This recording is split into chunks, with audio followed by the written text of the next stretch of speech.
حضرات گرامی، دیکھیے جب روزہ رکھا ہے اللہ رب العزت کی بارگاہ میں اللہ کی رضا کے لیے، تو روزہ پھر روزہ ہی ہونا چاہیے۔ روزہ رکھنے کے بعد کچھ ایسے بھی اشخاص ہیں جو روزہ رکھنے کے بعد بری باتوں سے پرہیز نہیں کرتے، یعنی جو کام نہیں کرنے چاہیے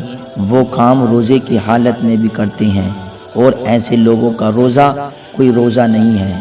ایسے روزے داروں کے بارے میں آقا صلی اللہ تعالی علیہ وسلم نے ارشاد فرمایا کہ جو شخص روزے کی حالت میں بےہودہ اور بری بات کہنے سے باز نہ آئے اور بری باتوں پر عمل کرنا ترک نہ کرے تو اللہ تعالیٰ اس شخص کے بھوکے اور پیاسے رہنے کی کوئی ضرورت نہیں ہے۔ تو میرے عزیزو، دیکھیے اس حدیث پاک سے معلوم ہوا آقا کریم صلی اللہ علیہ وسلم نے ارشاد فرمایا کہ جو شخص روزہ رکھنے کے بعد بھی بےہودہ باتوں سے، بری باتوں سے، برے عمل کرنے سے اگر پرہیز نہ کر رہا، وہ نہیں بچ رہا ہے، تو آقا کریم نے ارشاد فرمایا کہ اس انسان کو اللہ تعالیٰ کو بھوکا اور پیاسا رہنے کی کوئی ضرورت نہیں ہے، یعنی وہ صرف بھوکا اور پیاسا رہ رہا ہے، باقی اس کا روزہ اللہ رب العزت کی بارگاہ میں یہ قابل قبول نہیں ہو رہا ہے۔ تو میرے عزیزو، معلوم ہوا کہ روزہ صرف انسان کے نفس کا ہی نہیں بلکہ اس کے جسم میں جتنے بھی اعضاء ہوتے ہیں تمام اعضاء کا روزہ ہوتا ہے۔ انسان کی آنکھ کا بھی روزہ ہے، انسان کے کان کا بھی روزہ ہے، انسان کے آنکھوں کا بھی روزہ ہے، انسان کے ہاتھوں کا بھی روزہ، یعنی جب روزہ رکھا ہے تو انسان ساری چیزوں سے پرہیز کرے، انسان ساری چیزوں سے بچتا رہے۔ لیکن آج کل یہ دیکھنے کو بہت ملتا ہے کہ انسان کا روزہ بھی ہے، دو چار کھڑے ہو گئے،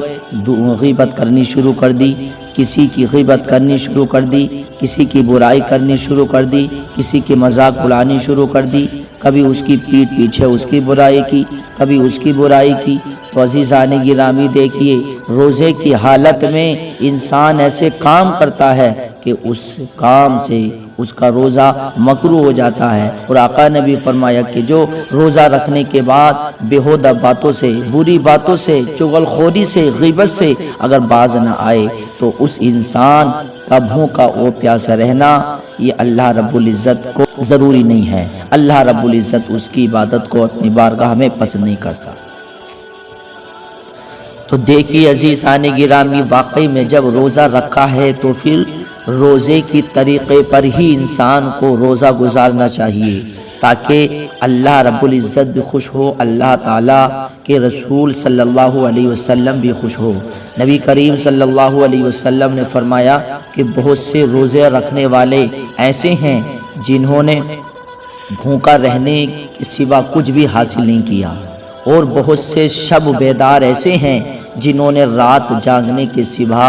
کچھ نہیں پایا۔ تو آقا کریم نے فرمایا کہ کچھ روزے دار ایسے ہیں جو بھوکا و پیاسا رہنے کے سوا انہوں نے کچھ بھی حاصل نہیں کیا، یعنی صرف بھوکا و پیاسا رہے ہیں، باقی اللہ رب العزت نے انہیں کوئی اجر نہیں دیا۔ کچھ ایسے بھی ہیں جو شب بیداری کرتے ہیں، یعنی راتوں کو جاگتے ہیں، عبادت بھی کرتے ہیں، لیکن عبادت جس طریقے سے کرنی چاہیے وہ طریقہ نہیں اپناتے۔ آج کل یہ ماحول بن گیا ہے کہ لوگ تراویح پڑھتے ہیں، اور آج کل تو ماحول ایسا بن گیا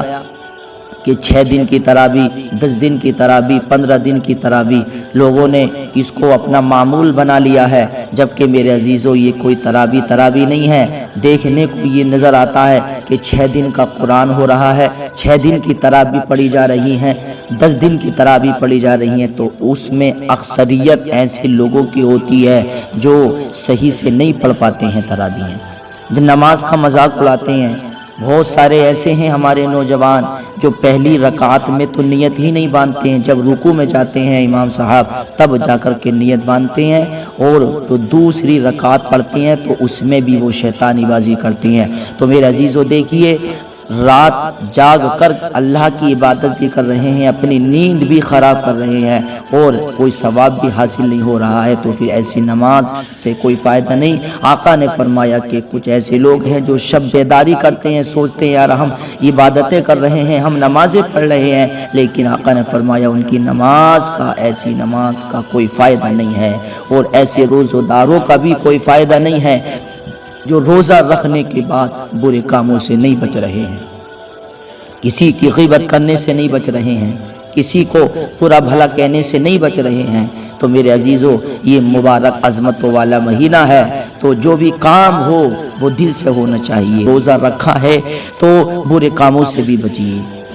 کسی کو برا بھلا کہنے سے بھی بچیے، کسی کا دل دکھانے سے بھی بچیے، کسی کی غیبت کرنے سے بھی بچیے، اور روزہ رکھا ہے تو صرف واقعی میں اللہ کی رضا اس میں شامل ہونی چاہیے۔ اللہ کی رضا جس عمل میں شامل ہوتی ہے تو وہ عمل اللہ کی بارگاہ میں قابل قبول ہوتا ہے، اور جس عمل میں ریاکاری، دکھاوا، نمائش ہوتی ہے تو وہ عمل اللہ کی بارگاہ میں قابل قبول نہیں ہوتا، بلکہ وہ عبادت انسان کے منہ پہ مار دی جائے گی۔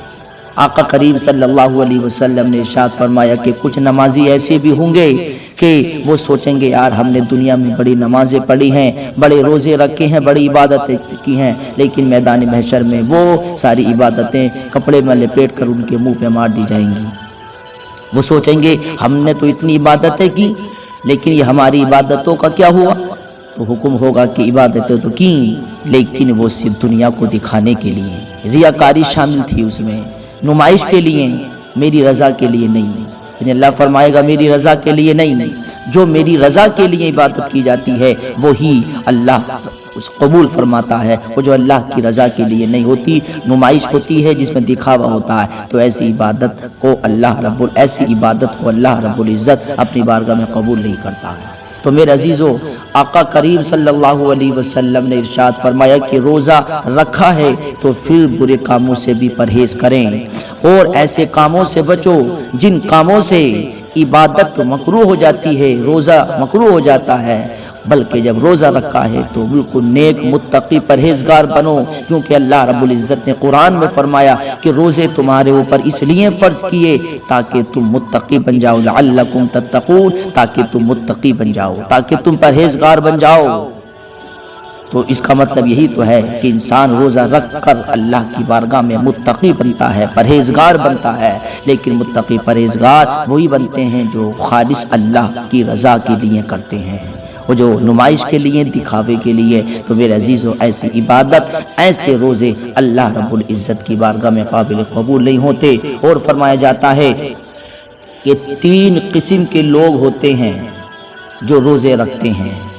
کھانے پینے سے بھی روکتے ہیں، اور شرمگاہ کی حفاظت بھی کرتے ہیں، اور اپنی بیویوں سے جمع کرنے سے بھی رکتے ہیں۔ یہ پہلی قسم کے روزے دار ہوئے، اور دوسری قسم کے روزے دار وہ ہیں روزہ رکھتے ہیں، اور روزہ رکھنے کے بعد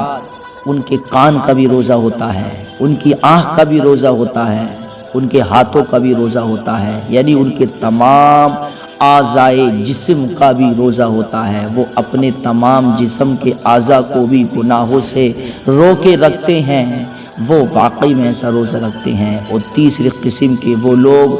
جو واقعی میں اللہ کے نیک بندے ہوتے ہیں، جو واقعی میں اللہ کی رضا کے لیے، وہ اللہ تعالیٰ کے سوا تمام چیزوں اور سب سے جدا ہو کر صرف اللہ کی جانب متوجہ رہتے ہیں، یعنی صرف اللہ کی رضا حاصل کرنے کے لیے وہ روزے رکھتے ہیں۔ تو میرے عزیزو دیکھیے، فرمایا جاتا ہے کہ 3 قسم کے لوگ ہوتے ہیں جو روزے رکھتے ہیں۔ تو میرے عزیزو، ہمیں تیسری قسم اپنانی چاہیے کہ اللہ کی رضا اس میں شامل ہونی چاہیے۔